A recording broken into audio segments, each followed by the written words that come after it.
Olá! As cartas do Novo Testamento têm muito a nos ensinar, não é diferente com a carta de Paulo aos Tessalonicenses.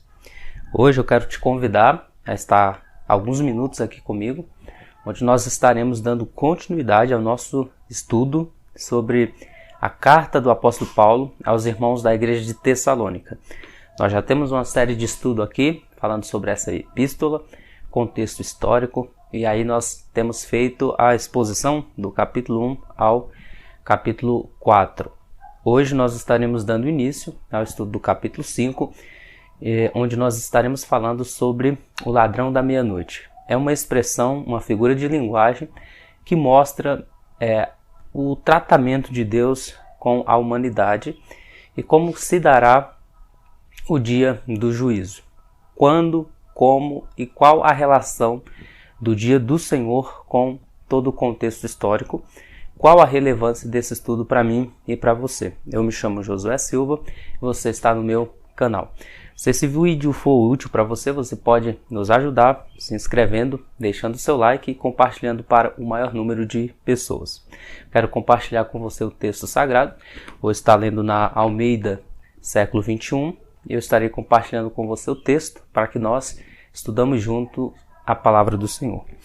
Carta do apóstolo Paulo aos Tessalonicenses, capítulo 5, verso 1 até o verso 11. Diz assim: Irmãos, não é necessário que eu vos escreva acerca dos tempos e das épocas, porque vós mesmos sabeis perfeitamente que o dia do Senhor virá como o ladrão de noite.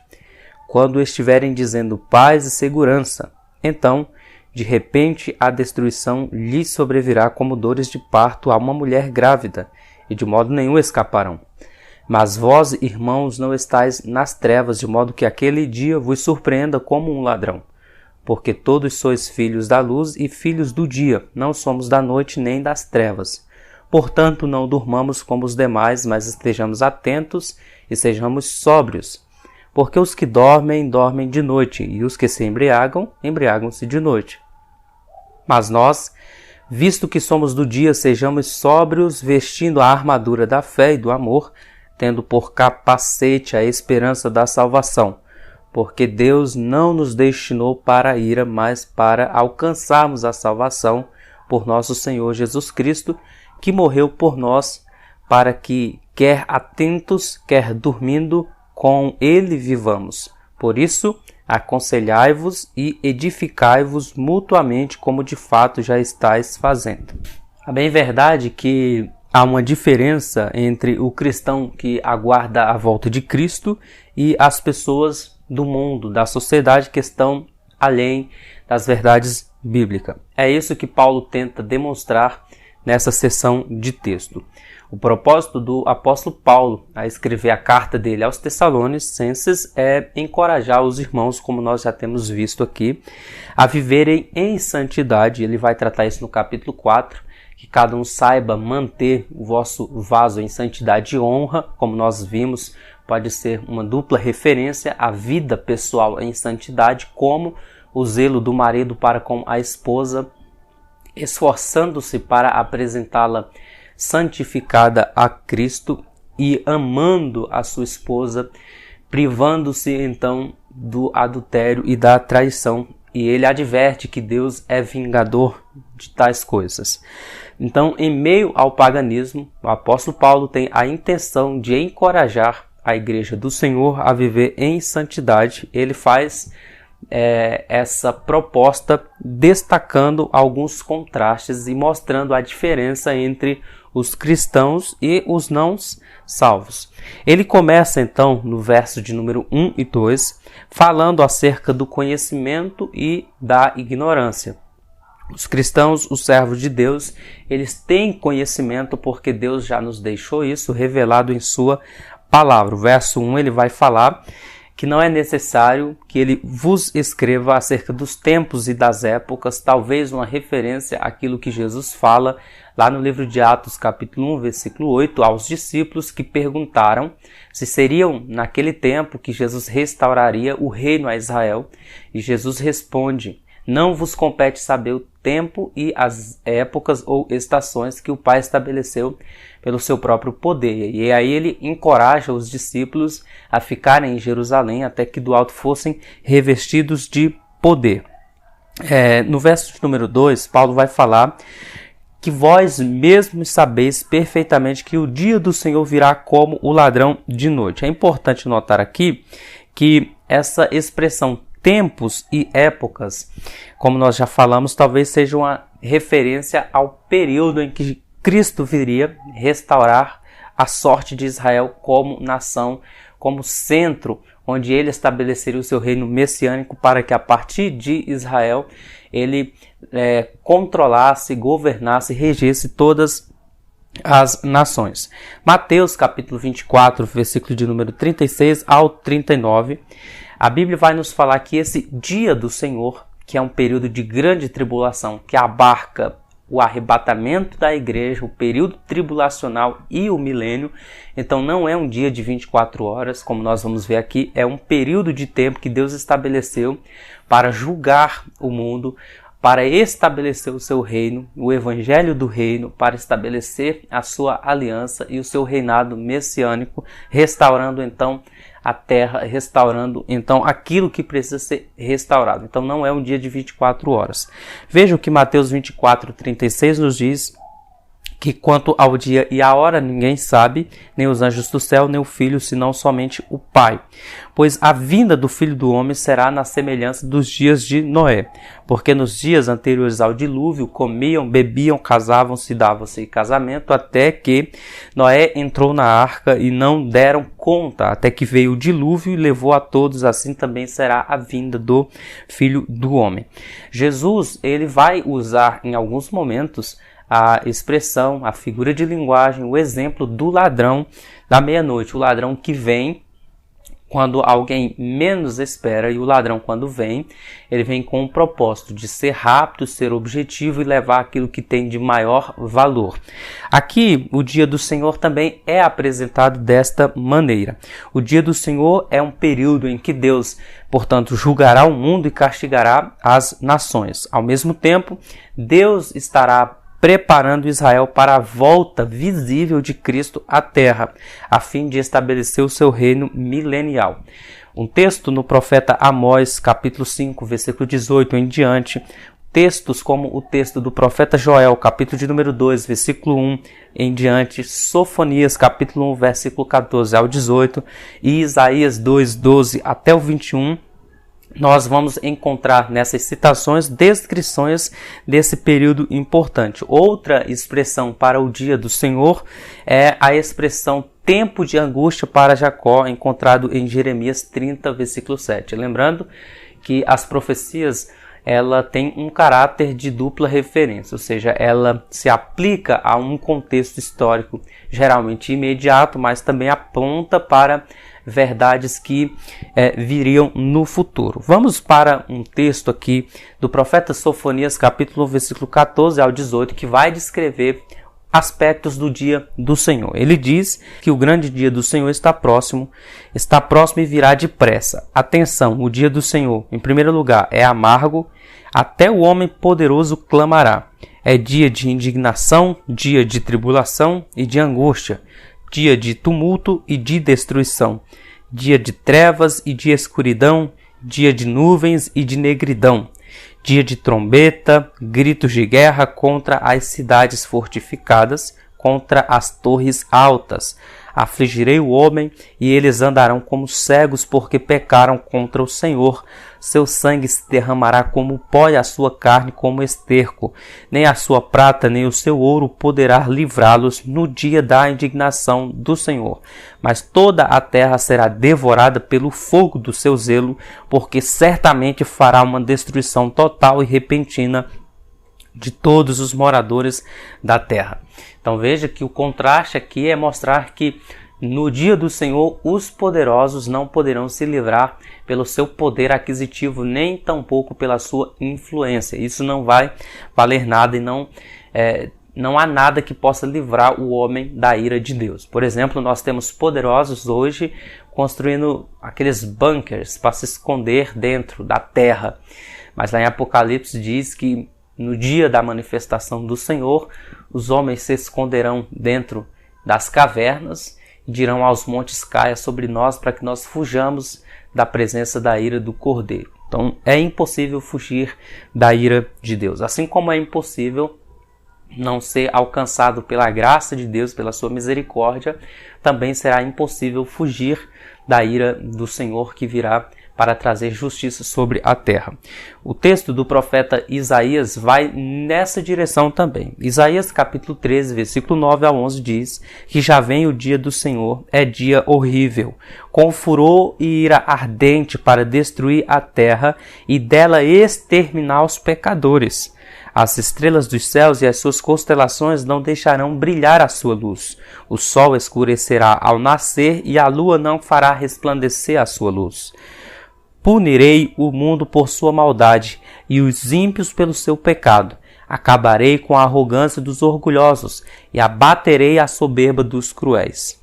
Então é o tratamento de Deus com os arrogantes e com aqueles que são cruéis e que inclusive fazem maldade contra a terra. O milênio, meus irmãos, esse dia do Senhor inclui esse período do dia do Senhor, ou seja, o milênio é incluído dentro do dia do Senhor. Novamente, Sofonias capítulo 3, verso 14 ao 17 nos diz: canta alegremente, ó filha de Sião, e rejubila, ó Israel, regozija-te e exulta de todo o coração, ó filha de Jerusalém. O Senhor afastou a condenação que havia contra ti, lançou fora o teu inimigo, o rei de Israel. O Senhor está no meio de ti, porque por diante não temerás mal algum. Naquele dia se dirá a Jerusalém: não tema, ó Sião, não se enfraqueçam as tuas mãos. O Senhor teu Deus está no meio de ti, poderoso para te salvar. Ele se agradará de ti com alegria, ele se renovará no seu amor e se alegrará em ti com júbilo. O dia do Senhor, então, portanto, tem duas características aqui, tem duas faces. É o que Paulo deixa subentender quando está escrevendo esse capítulo aqui, o capítulo de número 5. Essa carta, porque a carta nos primórdios não era dividida em capítulos e em versículos. Então a intenção é que haveria duas fases aqui. A fase do julgamento, que nós chamamos de período tribulacional ou de grande tribulação, onde nós teremos trevas e é um período de 7 anos. A segunda fase é a fase da bênção, que é o período da restauração, onde há luz, e nós temos dentro desse período o milênio, que é quando Cristo reinará por 1000 anos, trazendo justiça e restauração à terra. Então, qual a relação do dia do Senhor com o arrebatamento? O arrebatamento é o fim do dia da graça, período de salvação. Quando este ocorre, inicia imediatamente o dia do Senhor, que é o período da ira e dia de juízo. Por isso, o dia do Senhor virá quando o mundo menos esperar. Porque, veja, no versículo 3, 1 Tessalonicenses capítulo 5, versículo 3, Paulo diz: quando estiverem dizendo paz e segurança, quem vai estar dizendo isso é o mundo e não a igreja. Quando estiverem dizendo paz e segurança, então de repente a destruição lhes sobrevirá como dores de parto a uma mulher grávida, de modo nenhum escaparão. Então haverá uma falsa paz e também um juízo inescapável. O mundo incrédulo, meus irmãos, ele desfruta de uma falsa paz e de segurança pouco antes desse acontecimento tão sublime e catastrófico. Devemos observar com atenção entre eles, os incrédulos, quando eles disserem a paz, e vós, no caso se inclui a igreja e eu creio que nós aqui, ao longo de toda essa sessão. Eles dizem a paz e segurança, mas nós diremos: Jesus está voltando e o julgamento está a caminho, tá certo? O mundo será pego de surpresa porque recusa-se a ouvir a palavra do Senhor e a atentar-se para a sua advertência. Nós estamos em 2 anos atípicos que a natureza, a sociedade, a política, a justiça, a igreja, tudo aponta para sinais que apontam para a volta de Jesus. O mundo está em corrupção, as pessoas cada vez se tornam mais bestiais, menos amorosas, mais amantes de si mesmo, mais amantes dos prazeres do que amigos de Deus, como Paulo diz lá a Timóteo. Então nós temos visto que a sociedade ela está entrando em degradação. E isso não tem despertado, muitas das vezes, os corações distraídos com as coisas do mundo. Por isso, o mundo será pego de surpresa, mas aqueles que estão despertos, como as virgens prudentes, estão se aproximando cada vez mais do Senhor. Deus avisou, por exemplo, que o dilúvio iria acontecer. O dilúvio estava a caminho, no entanto, só 8 pessoas entraram na arca e foram salvas. Quem fala isso é o apóstolo Pedro. 1 de Pedro, capítulo 3, versículo 20. Noé, como pregoeiro da justiça, pregou o dia do juízo de Deus contra a maldade humana que já estava subindo às narinas de Deus. E ficou 100 anos construindo a arca. Provavelmente esses 100 anos ele ficou avisando o povo e as pessoas provavelmente o chamavam de louco, até que de repente veio o dilúvio e o juízo de Deus abarcou uma sociedade, um mundo inteiro que estava além daquilo que a palavra de Deus estava advertindo. Nós temos um outro exemplo também no Antigo Testamento, que é o caso de Ló. A Bíblia diz que Ló avisou a sua família, avisou os seus genros sobre a destruição de Sodoma e Gomorra como exemplos, e eles recusaram. Mateus 24, 37 ao 39, Lucas 17, 26 ao 30, Jesus faz menção a esses fatos aqui, então é uma verdade bíblica. Naquele tempo as pessoas realizavam suas atividades normalmente, até que de repente, quando Ló, suas 2 filhas e sua esposa são retiradas pelo anjo da cidade, então vem o juízo de Deus e fulmina aquela cidade. Assim como a mulher grávida, portanto, não pode escapar das dores de parto, das contrações, é impossível que o ímpio escapa do juízo de Deus. Se a pessoa, a mulher, está grávida, é inevitável que ela vá sentir cólicas e, à medida que se aproxima o dia do nascimento do bebê, as contrações aumentem. Isso é fato. Então, ela não pode fugir dessa realidade. Assim também o ímpio não pode fugir da realidade do juízo. É isso que Paulo está deixando bem claro aqui ao escrever esse trecho aos irmãos de Tessalônica. Por isso ele prossegue no versículo 4 dizendo: Mas vós, irmãos, não estejais em trevas, de modo que aquele dia vos surpreenda como um ladrão. O dia e a hora ninguém sabe, mas há uma diferença entre o salvo e o ímpio, quando esse dia chegar, o que Paulo está dizendo. Como as virgens prudentes em Mateus 25, os salvos não sabem quando o noivo virá, mas estão preparados para o encontro. Permanecem com a vida de piedade e santidade, guardando assim a comunhão com o Espírito Santo. Paulo então vai falar sobre o contraste entre os filhos das trevas e os filhos da luz. Porque, verso 5, todos sois filhos da luz e os filhos do dia. Não somos da noite nem das trevas. Paulo está dizendo que há uma diferença entre o salvo e o ímpio. A ideia é uma só. Luz do dia já nasceu sobre os corações daqueles que são salvos. Para vós vos nascerá o sol da justiça, já dizia Malaquias. O William Hendrickson ele vai comentar dizendo que esses que já são do dia são aqueles que estão destinados à luz eterna. Eles pertencem a esse reino, porquanto esse reino já tomou posse deles. Veja que Jesus fala lá em João, capítulo 8, versículo 12. Jesus então voltou a falar-lhes: Eu sou a luz do mundo. Quem me seguir jamais andará em trevas, mas terá a luz da vida. Já em Mateus 5, verso 14, Jesus fala para os discípulos: Vós sois a luz do mundo. Não se pode esconder uma cidade situada sobre um monte. João 12, 36, Jesus fala: Crede na luz enquanto a tendes. Tá certo? Para que vos torneis filhos da luz. Depois de falar essas coisas, Jesus retirou-se e ocultou-se deles. As trevas geralmente é um símbolo do pecado, da perdição ou do abandono de Deus. A luz é um símbolo da justificação, da salvação e da presença de Deus. O pecado não mais exerce domínio sobre os filhos da luz, sobre aqueles que foram alcançados por Jesus. A ira não está reservada para esse povo, para o povo que foi salvo, tá certo? Porque aconteceu uma grande transformação.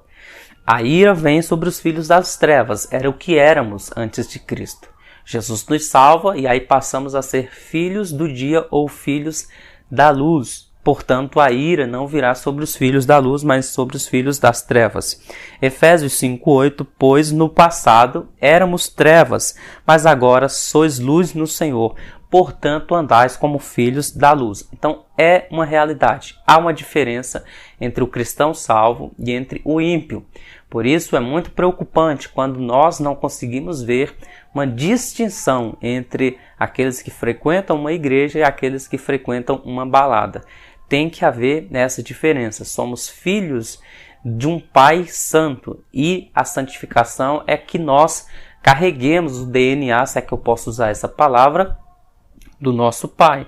Portanto, é comum que eu, como cristão, e você, como cristão, nos pareçamos cada vez mais com o Pai revelado na pessoa de Jesus Cristo nos Evangelhos.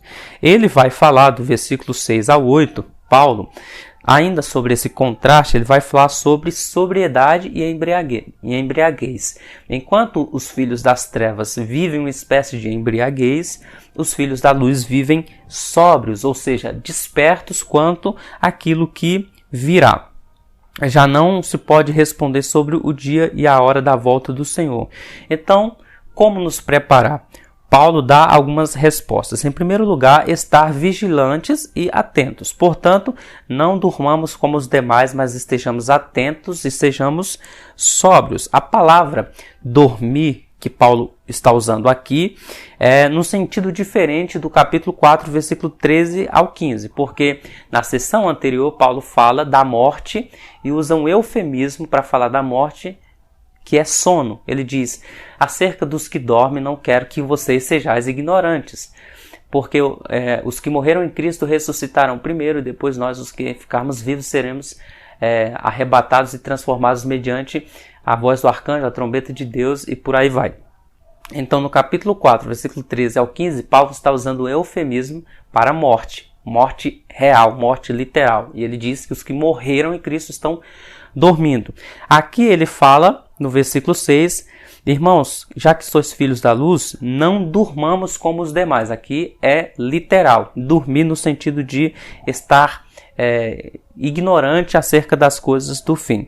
Aqui não se refere, portanto, a uma morte física, é uma referência que diz respeito ao sono moral. Por isso, Efésios 5:18, Paulo diz, não vos embriagueis com vinho em que há contenda, mas enchei-vos do Espírito, o estado em que uma pessoa é espiritualmente inconsciente e insensível à chamada de Deus. É nesse sentido que a pessoa está dormindo. Portanto, se o dia já raiou, o sono é inapropriado. Os cristãos são aqueles para que o novo dia já veio e não devem recair no estado da qual estavam anteriormente. Ou seja, se o sol da justiça já nasceu sobre o coração do cristão, ele não deve viver como vivia anteriormente ao dia o alcançar, ou seja, dormindo e ignorante acerca das coisas de Deus. Quando uma pessoa está dormindo, ela está num estado em que ela não se encontra alerta, ela está passiva de ataque, passiva de invasão. Não está envolvida com as coisas que estão acontecendo ao seu redor. Perceba, quando sua esposa está dormindo, você entra no quarto, você se troca, você sai fora e ela não percebe que tudo isso aconteceu. Portanto, as pessoas que estão longe de Deus estão dormindo espiritualmente e moralmente, não estão acordadas para o que a realidade ao seu redor lhe anuncia, a vinda de Cristo e subsequente o seu juízo. Quando um crente está dormindo, ele não está vigiando nem está envolvido com as coisas de Deus. Novamente, o exemplo das virgens prudentes e as loucas. Aí o versículo 7 e 8, Paulo vai falar por que ser sóbrio e vigilante. Beleza, não podemos estar dormindo. Mas por que estar sóbrio e vigilante, já que isso exige tanto de nós? Veja o que ele diz, então, no verso 7. Porque não somos da noite, não somos chamados para descer ao nível do mundo. Estamos no mundo, mas não somos do mundo. Nossos padrões são mais elevados. Ele diz assim, porque os que dormem, dormem de noite, os que se embriagam, embriagam-se de noite. Verso 8, mas nós, visto que somos do dia, sejamos sóbrios, vestindo a armadura da fé e do amor, tendo por capacete a esperança da salvação. O que Paulo está dizendo é que existe um estilo de vida do cristão que é diferente do estilo de vida do mundo. Não é uma filosofia de vida, não é o que eu penso como devo viver, é o que eu vivo de fato. Em primeiro lugar, revestidos de fé e do amor e com o capacete da esperança da salvação. Aqui nós temos algumas verdades. A couraça protege o coração e o capacete protege a cabeça. O que pensamos e o que sentimos deve estar debaixo da proteção divina enquanto aguardamos a segunda vinda de Cristo, tá certo? Nossa fé ela não é baseada apenas em sentimentalismo. Nós realmente sentimos, nos emocionamos, mas não se resume a isso e nem também ao campo daquilo que nós pensamos. É importante que tanto o nosso coração quanto a nossa mente esteja protegida e direcionada pela palavra de Deus. A fé é aquele elemento que nos mantém em um relacionamento saudável com Deus, pois sem fé é impossível agradar a Deus, já dizia o escritor de Hebreus. O amor, por isso, a couraça da justiça, a fé e o amor. O amor mantém um relacionamento saudável com Deus e com o próximo. Porque se eu digo amar a Deus e não amo o meu próximo, eu estou mentindo. E a esperança, que é o elemento final, é aquilo que nos dá convicção de um futuro de glória. Porque nós permanecemos firmes e inabaláveis. Porque temos esperança que o mundo, por mais que caminhe a passos largos para a perdição, eu não falo do planeta, mas da sociedade corrompida e caída, caminha a passos largos para a perdição, a igreja caminha a passos largos para a eternidade, para o centro da esperança. Por isso nós temos esperança. Paulo, escrevendo a uma outra igreja, a igreja de Colossos, Colossenses 3, verso 1 em diante, ele diz: já que fostes ressuscitado com Cristo, buscai as coisas de cima, onde Cristo está assentado à direita de Deus. Pensai nas coisas de cima e não nas que são da terra, pois morrestes e a vossa vida está escondida com Cristo em Deus. Portanto, não andamos com a cabeça nas nuvens, andamos com a cabeça no céu, tá certo? Ter esperança da salvação, meus irmãos, significa ter a esperança que a salvação nos dá. Que salvação é essa? A salvação é Cristo. E qual a esperança que Cristo nos dá? A esperança que Cristo nos dá é que, por mais que nós não mereçamos a salvação, todavia Ele nos garante que um dia estaremos lá. Isso se chama graça e o mérito é de Cristo. Na verdade, a salvação ela se dá em 3 passos. Primeiro, no passado, quando nós fomos salvos da culpa e do castigo do pecado, mediante a cruz de Jesus. Em segundo lugar, a salvação ocorre no tempo presente, quando estamos sendo salvos do poder e da contaminação do pecado. Estamos no mundo, mas não somos do mundo. E em terceiro lugar, a salvação também se dá no futuro, quando finalmente seremos salvos da presença do pecado, quando Cristo voltar. Do verso 9 ao 11, que é a nossa parte final, o apóstolo Paulo fala da salvação e do julgamento. Veja, porque Deus não nos destinou para a ira, mas para alcançarmos a salvação por nosso Senhor Jesus Cristo, que morreu por nós, para que, quer atentos, quer dormindo, com ele vivamos. Por isso, aconselhai-vos e edificai-vos mutuamente, como de fato já estáis fazendo. Os cristãos não precisam temer o julgamento futuro, pois ele não faz parte do plano que Deus traçou para nós. Aqui eu quero deixar o comentário do Warren Wiersbe.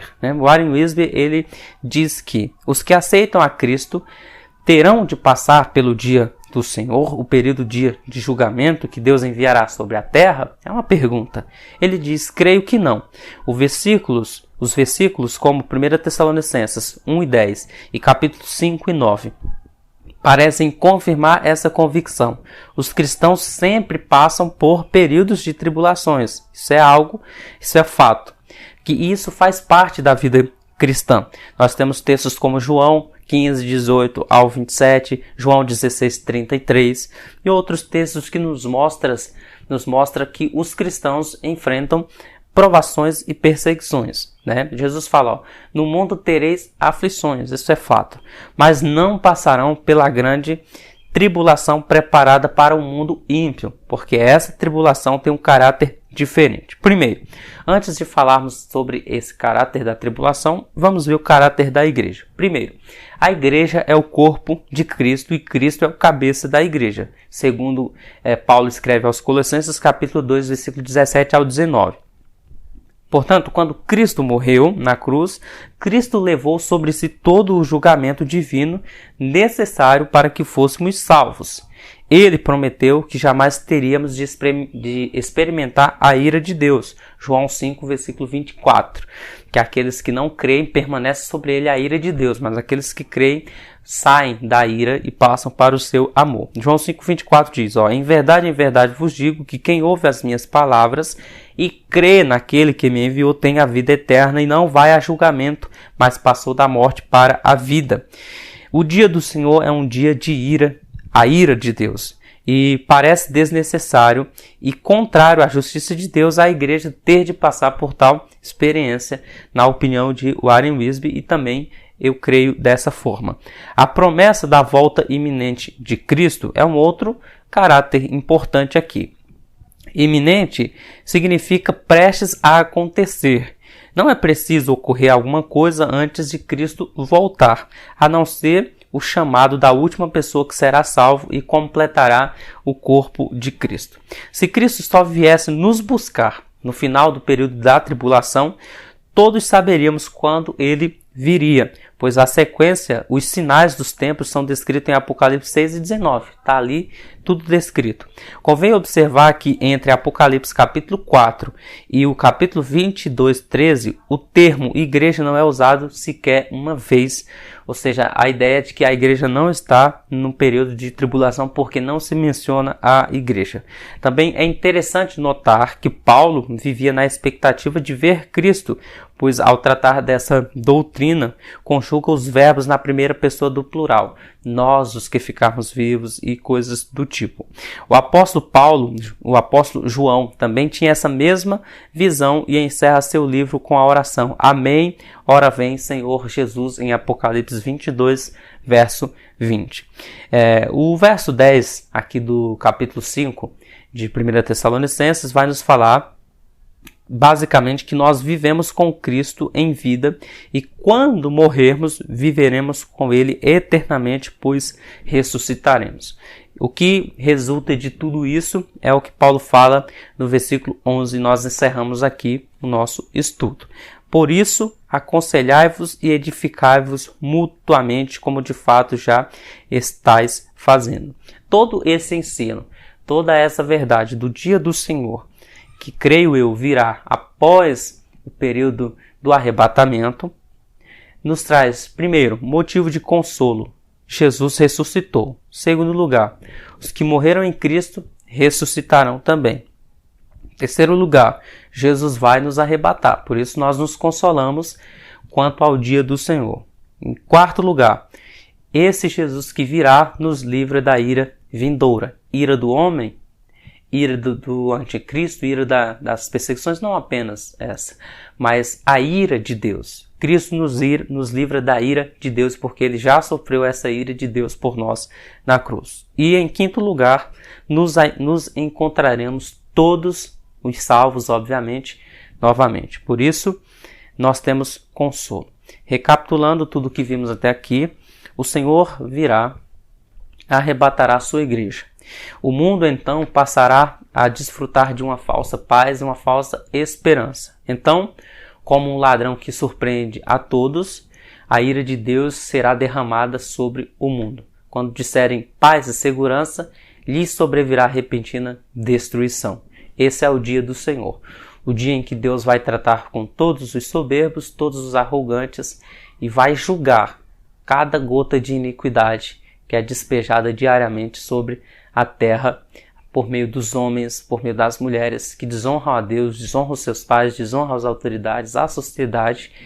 Deus vai trazer juízo sobre a terra. Mas o povo do Senhor já estará salvo e guardado, porque a nossa justiça se cumpre em que Cristo morreu por nós e pela fé nós somos salvos e livres da santa ira de Deus. Que Deus abençoe sua vida.